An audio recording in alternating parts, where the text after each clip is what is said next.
So ngayon ay nakalabas yung ating mga alagang native na kambing. Tapos nandito yung ating mga alagang tupa. May good news nga pala sa atin na nangyari ngayon. Pero bago ako sabihin yung good news natin na nangyari dito sa ating mga alaga, ay bisitahin muna natin yung ating mga bagong bisiro. Yan. Ito yung isa oh. Sigla na siya oh. Bis lumaki. Yan. Ito yung ating isang bisiro. Ito ay lalaki. Ito yung anak ng ating kambing na sinin. No? Cute mo naman. Nakatuwa. Nakatuwa talaga kapag may bago kang alaga. Sa kanyang mama. Masusunin mamaya. Yan ang nakakatuwa guys sa pag-aalaga ng kambing. Kapag kidding season, kapag meron tayong mga bagong paanak na kambing, talaga naman nakakatuwa sila. Napakalambing nito isang to oh. Graded lang yung nanay niyan guys, pero ganda ng anak ko, traditional. Ang ama nito ay isang red bower. Yan yung kanyang naging paanak. Ang inahin niya ay si Hinhin, yung ating upgraded na kambing. Tapos ito naman yung ating isang palabas. Yan, ito yung ating native na kambing. Ang nakasampa dito ay yung ating red bower. Nakasampa dito yung ating red bower. At ito naman yung kanyang anak. Isang painted na upgraded na kambing. Isang babae. Isang doling. Ayan nyo. Liksi na. Ang taba. Ganda ng katawan, no? Itong ating si Kulot, yan ay nakaapat na panganak na sa atin dito. At first time lang natin ito pinasampahan sa bower na kambing. Ito ay kilimitan ay 2 ang kanyang anak. Pero ngayon ay first time niya mag-anak ng isang piraso lang. Unlike dito kay Kulot, hindi siya nahirapan sa pagpapalabas itong kanyang anak. Kumpara dun sa isa nating kambing kanina, doon kay Hinhin. Kasi medyo nahirapan yung ating kambing na yon. Dahil yun ay first time niya manganak. Talagang sobrang nahirapan siya. At the same time ay malaki din kasi yung kanyang bisiro. Pero dito sa ating native na kambing na si Kulot ay walang kahirap-hirap yung kanyang panganak. Ganda ng kanyang anak oh. So itong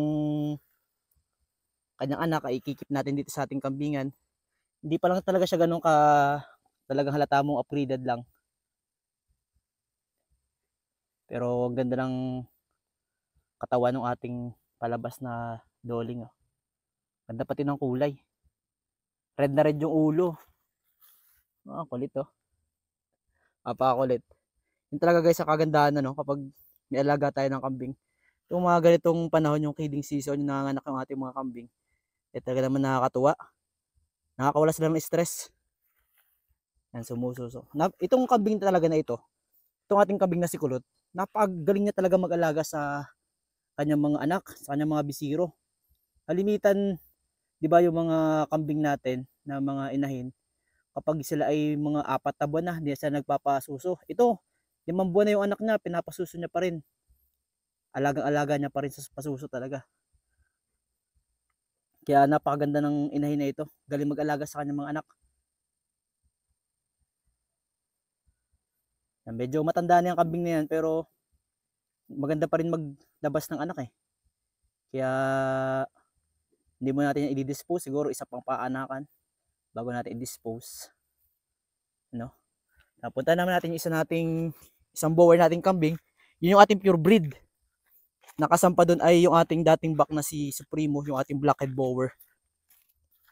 At ang kanyang ina ay yung ating red bower. Hindi natin sila nilalabas. So, kalimitan yung ating mga pure breed na bower, hindi natin sila pinapalabas. Ito lang sa kulungan. Yung ating mga pabo, nahingi na ng patuka. Yan. Yan, nasira dahil sa bagyo. Yan, shoutout sa Battlecock. Shoutout sa Battlecock. Hingi! Hingi! Yan, ito yung ating isang kambing na singi. Ito yung ating ginagatas. Oh. Ngayon, napakaganda ng katawan. Oh, di ba? Ganda ng katawan ni Hingi. Hingi! Hingi! Yung ating kambing na singi. Yan. Ito naman yung ating isa pang kambing na bagong anak. Ito yung, ang ina nito ay si Bunog. Yung isang kanating kambing na buntis na din, yung ating traditional. Yan. Doling din yan. Tapos ito yung kanyang, magkapatid sila sa ano, sa ama. Ang ama nito ay si Supremo din. Ang ating unang bak. Yan, oh. Doling din yan. Blackhead. Blackhead bower. Yan. Ang ina nito ay, ito ating red. Yan, si Totoy naglilinis dito sa ating kulungan. Ito yung ating katulong sa pag-aalaga dito sa kambing.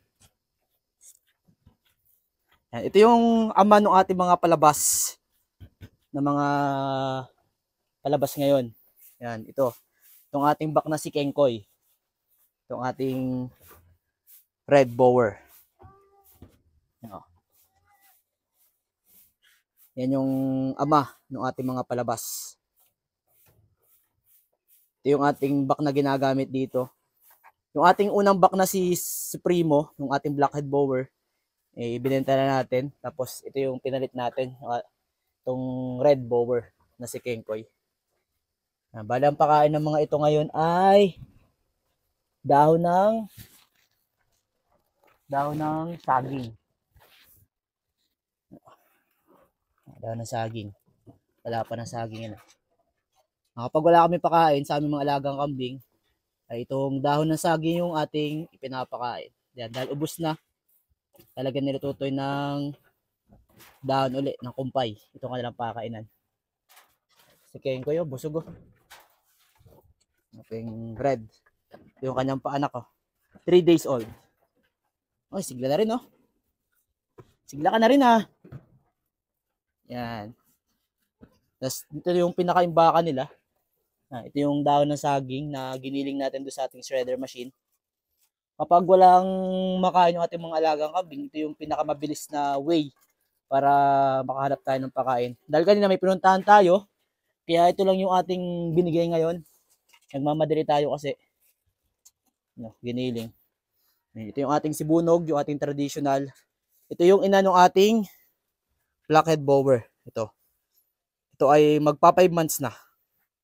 Pa 5 months, ito yung kanyang ina, buntis na ulit. Ito ating traditional na sibunog. Cute mo naman. Yung ating bagong palabas oh. Ating blackhead bower. So, kanina sabi ko sa inyo, merong good news na nangyari dito sa ating kambingan at pupuntahan natin yon. May good news na nangyari. Sis! Ito, doling yan. Kikip natin yan dito sa ating kambingan. At sa ito singi. Ngi! Ito, napaka-amo nito. Hahabulin ka talaga niyan. Napaka-amo. Gumanda ng katawan hingi. Ito yung kambing na ginagatas lang natin. Nabuhay sa gatas. Yan, si hingi. Ngi! Ngi! Ngi! Pag tinawag mong hingi, matik, takbo na yan. Kaya lang pinangalan ng hingi kasi yan ay humingi ng gatas. Ang kapatid niyan ay yung dappled, kaso namatay dahil pinulang sa gatas. Yan, nagpapakain si Tutoy ngayon ng dahon ng saging, yung kumpay natin. At yung pinaka kakainan ni Kengkoy. Yan. So itong ating goat house ay kailangan natin i-renovate. Kaya natin mag-upgrade. Sira-sira na talagang pinagkakasya na lang. Marami pa tayong kailangang paayos dito sa ating kambingan.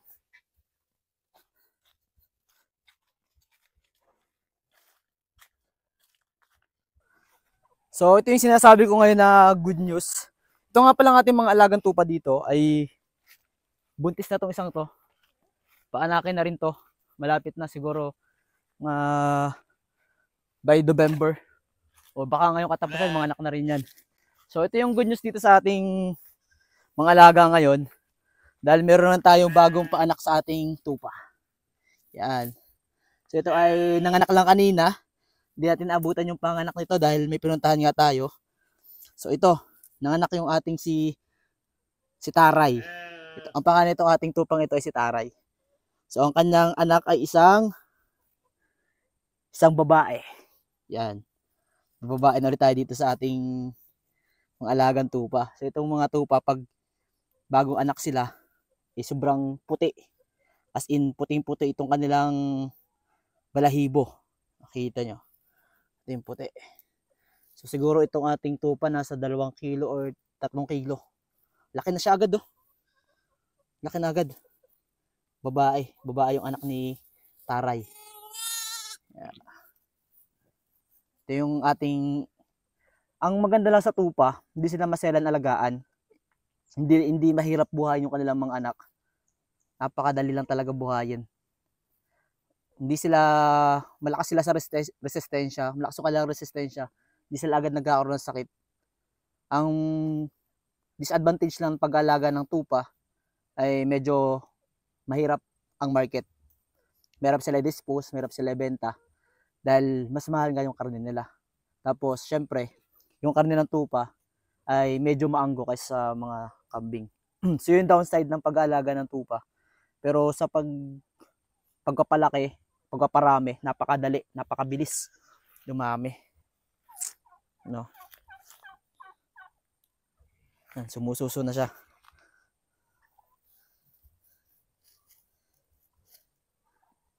Itong ating si Taray na ito'y ang kanyang laging anak ay babae. So ito'y patatlong anak niya na. Ang unang anak nitong ating tupa na si Taray ay premature, kaya namatay. Siguro dahil dun nung binahe natin, na-stress sa biyahe, kasi nung nabili natin itong si Taray, siya ay buntis na. Siguro na-stress sa biyahe. Yun, kaya pagkalagsang ng kanyang anak, hindi, naka 24 hours naman siguro, pero namatay din. Dahil sobrang liit, parang yun, premature nga. Hindi masyadong develop. Pero ngayon, kakaanak lang oh. Ilang oras pa lang, pero napakasigla na ng anak. Tingnan natin.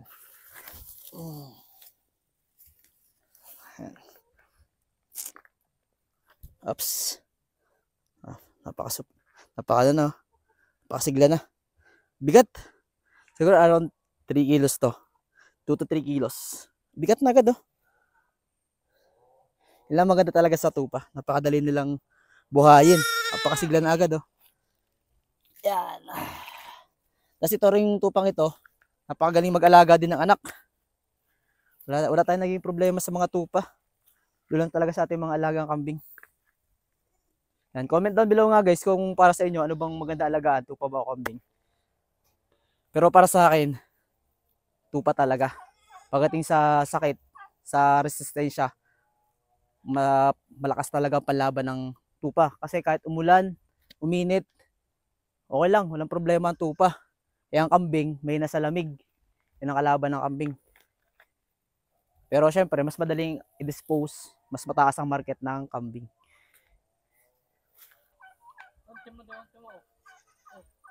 Natatakbo na, no? Energetic, no? Energetic nga isang yun. Yung isa pahiga-higa lang, oh. Naghahanap ng masususuan yung tupa. Ang cute puting-puti.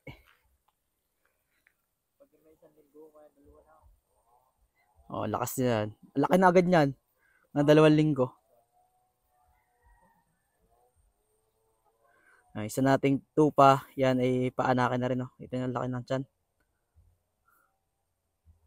Yan, dito natin pinapakawalan yung ating mga alagang kambing. Tuwing hapon na ganito, na pag maganda yung panahon, pinapakawalan natin dito, pinapastol natin, naka-free range sila para makakain ng mga damo. Pero pag umuulan, masama ang panahon, nandito lang sila sa loob. Yan, nandyan lang sila. Nagbibigay lang tayo ng kumpay doon sa pakainan nila. Yan. Saka dito sa isa na lang pakainan. Tapos pag itong oras din, nakalabas na rin yung ating mga alagang manok, yung ating mga pabo. Para sila makakain ng damo dito sa labas. Dahil dun sa loob, wala silang makakain ng mga damo. Dahil kalbong-kalbo na talaga yung loob nitong ating kulungan. Wala na talaga makakainan dyan. Kundi na lang yung mga maliliit na damo. Yun na lang yung makakain nila dyan sa loob. Yung ating pinsan, magpapatuka na siya ng manok. Yan natin. Yan, yung ating mga alagang manok. Yan, takbuhan na yung mga yan. Yan, tuwing hapon. Yung ating ginagawa dito, pampatanggal stress natin. Krukya! Krukya! May mga Rhode Island din tayo dito. Pabo, manok. Yan yung mga alaga natin dito sa ating farm. Malalaki na yung ating, dami nating inahin ngayon na nangingitlog. Padami na lalo yan, padami pa ng padami yan.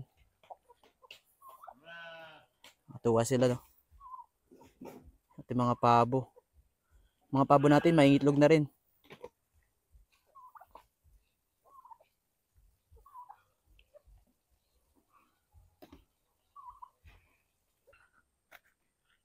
So yun yung update dito sa ating farm. Kahit wala tayo kanina kasi may pinuntahan nga tayo, abangan nyo dito sa ating YouTube channel dahil i-upload natin yon. May tayong pinuntahan, medyo malayo-layo. Kakarating na natin ngayong hapon.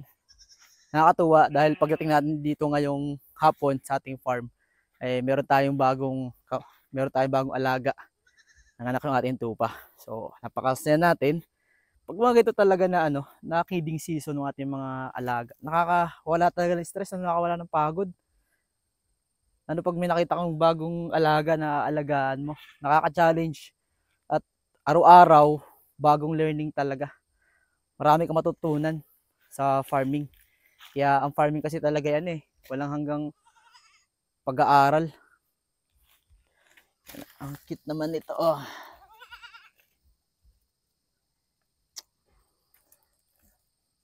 Nakakawala talaga ng stress kapag ito yung mga makikita mo tuwing hapon pagkatapos ng mahabang trabaho.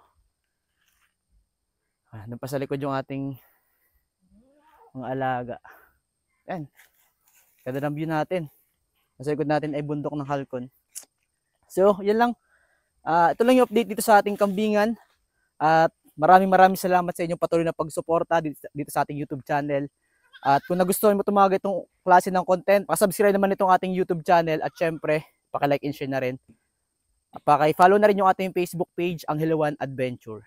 So, yun lamang. This is your Millennial Farmer, ang Hilawan Adventure. At hanggang sa muli. Paalam.